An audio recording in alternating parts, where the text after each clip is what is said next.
Hello students. हम लोग करने वाले हैं class 8 science chapter 1 crop production and management. हम लोगों ने मैन्योर एंड फर्टिलाइजर से डिस्कस किया था प्रीवियस सेशन में, और अब हम लोग डिस्कस करने वाले हैं इरिगेशन। चलिए स्टार्ट करते हैं। Irrigation. All living beings need water to live. हर जिंदा चीज को पानी की जरूरत है जिंदा रहने के लिए। Water is important for proper growth and development. पानी जरूरी है ताकि बॉडी का प्रॉपर ग्रोथ और डेवलपमेंट होती रहे। Water is absorbed by the plant roots. पानी जो पौधे हैं वो कैसे लेते हैं, उनकी जड़ें वाटर को एब्जॉर्ब करती हैं। Along with water, minerals and fertilizers are also absorbed. पानी के साथ साथ मिनरल्स और फर्टिलाइजर्स भी एब्जॉर्ब किए जाते हैं। Plants contain nearly 90% water. Plants में 90% के आसपास पानी होता है। Water is essential because germination of seeds does not take place under dry condition. अगर खुश्क कंडीशंस है यानी वाटर नहीं है तो सीड जो है वो फूट नहीं सकता, जर्मिनेट नहीं हो सकता, इसीलिए पानी जरूरी है।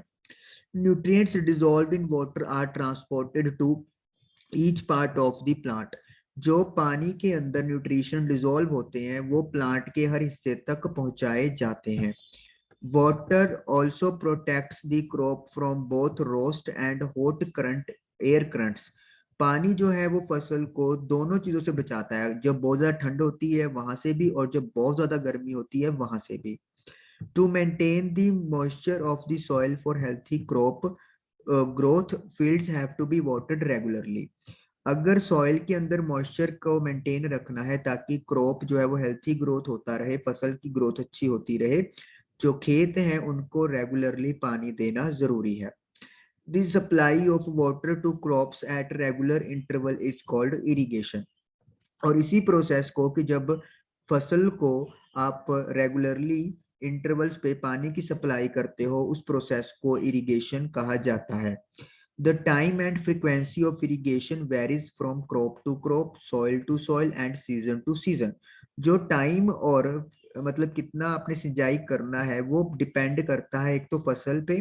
फसल अलग अलग होती है तो इसलिए उनकी रिक्वायरमेंट अलग अलग होती है।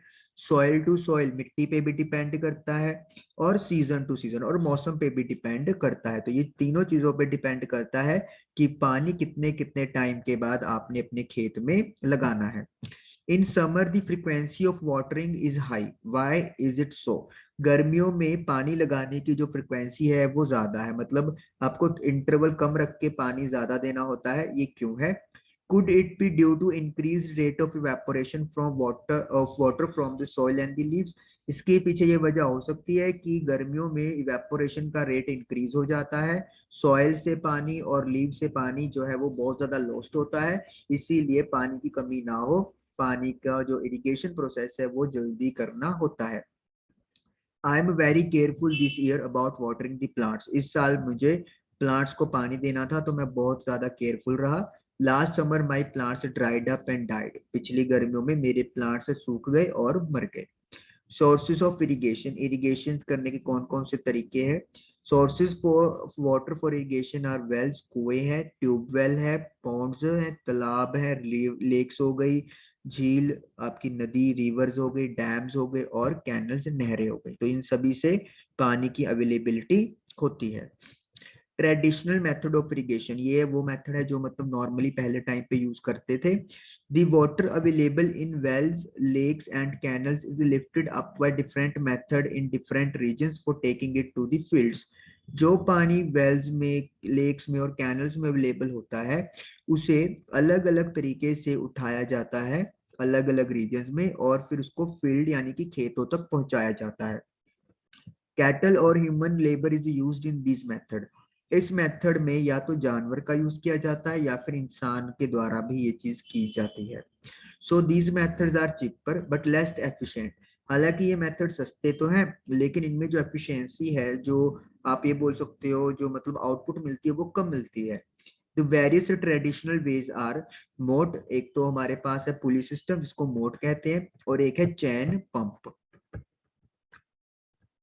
तीसरा है ढेकली और फोर्थ है राहत, जिसको लीवर सिस्टम भी कहते हैं। और ये फिगर में सभी आपको दिखाए हुए हैं।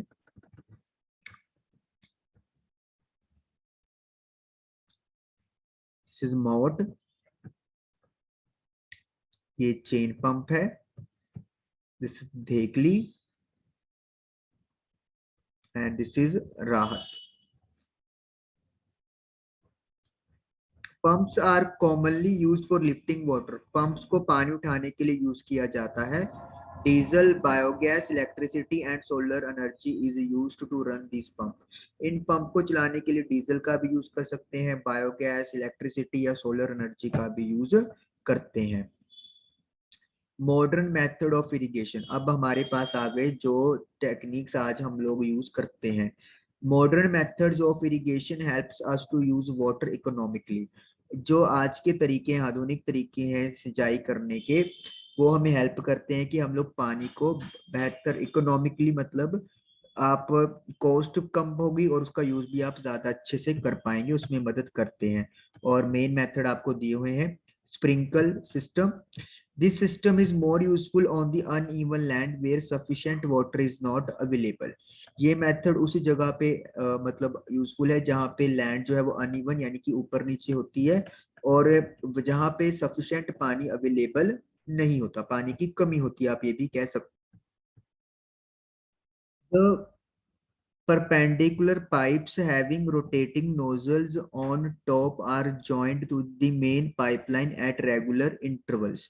यहाँ पे पाइप है जो 90 डिग्री पे कनेक्टेड होती हैं और उनके ऊपर रोटेटिंग घूमने वाले नोजल्स लगे होते हैं, और उनको ज्वाइन किया जाता है मेन पाइपलाइन के थ्रू रेगुलर इंटरवल्स पे। आप देख सकते हो यहाँ पे जो आपको दिखाया गया है, ये वाले यहाँ पे नोजल्स लगे हुए हैं, ये वाले सारे नोजल्स हैं जहाँ से पानी स्प्रिंकल किया जा रहा है, और ये सारे देख सकते हो कि 90 डिग्री के एंगल पे इनको प्लेस किया गया है। मैं यहाँ पे आपको बना के दिखाता हूँ पाइपलाइन का।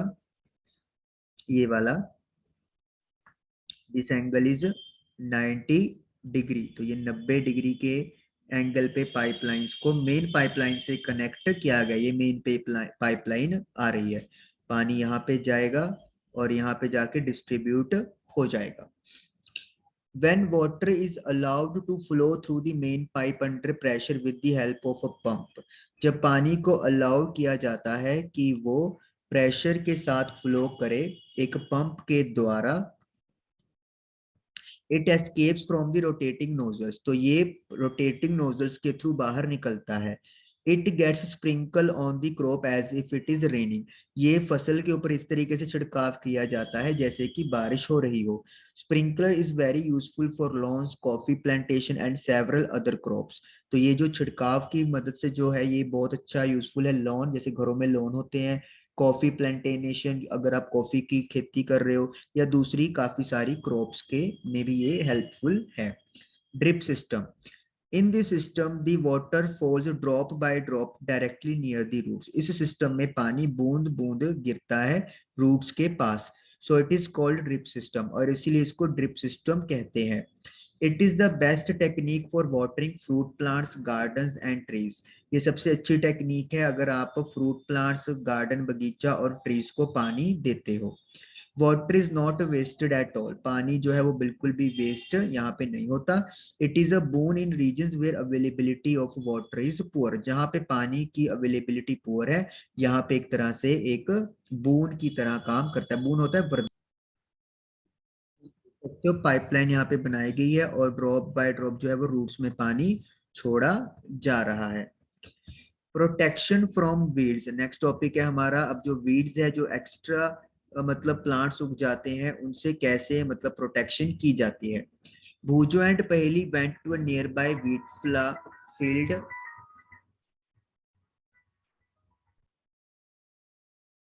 And Paheli went to a nearby wheat field, तो भूजो और पहेली एक पास के कनक के खेत में गए, and so that there were some other plants in the field growing along with wheat plants, और उन्होंने देखा कि कनक के पौधों के साथ कुछ और भी प्लांट्स ग्रोथ हो रहे थे। Have these other plants been planted purposely, क्या ये प्लांट्स जानबूझ के उगाए गए थे। In a field many other undesirable plants may grow naturally along with the crop. एक फील्ड में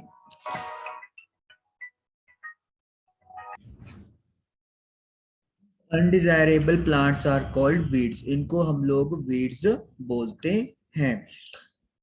the removal of weeds is called weeding, weeds को दूर करने को, हटाने को वीडिंग कहते हैं। Weeding is necessary since weeds compete with crop plants for water, nutrition, space and light। Weeding जरूरी है क्योंकि जो वीड्स होते हैं वो मेन क्रॉप प्लांट के साथ कंपटीशन करते हैं पानी के लिए, न्यूट्रिशन के लिए, जगह के लिए और लाइट के लिए। Thus they affect the growth of the crop, और इस तरीके से वो क्रॉप की ग्रोथ को अफेक्ट करते हैं। Some weeds interfere even in harvesting and may be poisonous for animals and human beings। कुछ weeds हार्वेस्टिंग में भी वहां पे दखलंदाजी होती है उनकी, और वो जहरीले भी हो सकते हैं एनिमल्स और ह्यूमन बींग्स के लिए। Farmers adopt many ways to remove weeds and control their growth. Farmers काफी सारे तरीके यूज करते हैं वीड्स को दूर करने के लिए और उनकी ग्रोथ को कंट्रोल करने के लिए। Tilling before sowing of crops help in uprooting and killing of weeds which may then dry up and mix with the soil। जब हम लोग फसल उगाने से पहले टाइलिंग करते हैं, उससे क्या होता है, ये जो वीड्स होते हैं वो जड़ से उखड़ जाते हैं और उनको वो मर जाते हैं, जो कि सूखने पे सॉइल के साथ मिक्स हो जाते हैं। Best time for the removal of weeds is before they produce flowers and seeds. सबसे अच्छा टाइम वीड्स को रिमूव करने का तब है जब वो फ्लावर्स और सीड्स प्रोड्यूस करना शुरू ना करें अभी। The manual removal includes physical removal of weeds by uprooting or cutting them close to the ground। और from time to time manual हम लोग उनको कैसे रिमूव कर सकते हैं, उनको जड़ से उखाड़ सकते हैं या फिर हम लोग उनको कटिंग कर सकते हैं जहां से वो ग्राउंड के बिल्कुल नजदीक से हो, time to time. This is done with the help of a khurpi, ये खुरपी की हेल्प से किया जा सकता है। A seed drill is also use to uproot weed, एक सीड ड्रिल का भी यूज किया जा सकता है वीड्स को जड़ से उखाड़ने के लिए। Weeds are also controlled by using certain chemicals called। तो हम लोग नेक्स्ट आगे करेंगे। Thank you for watching the video.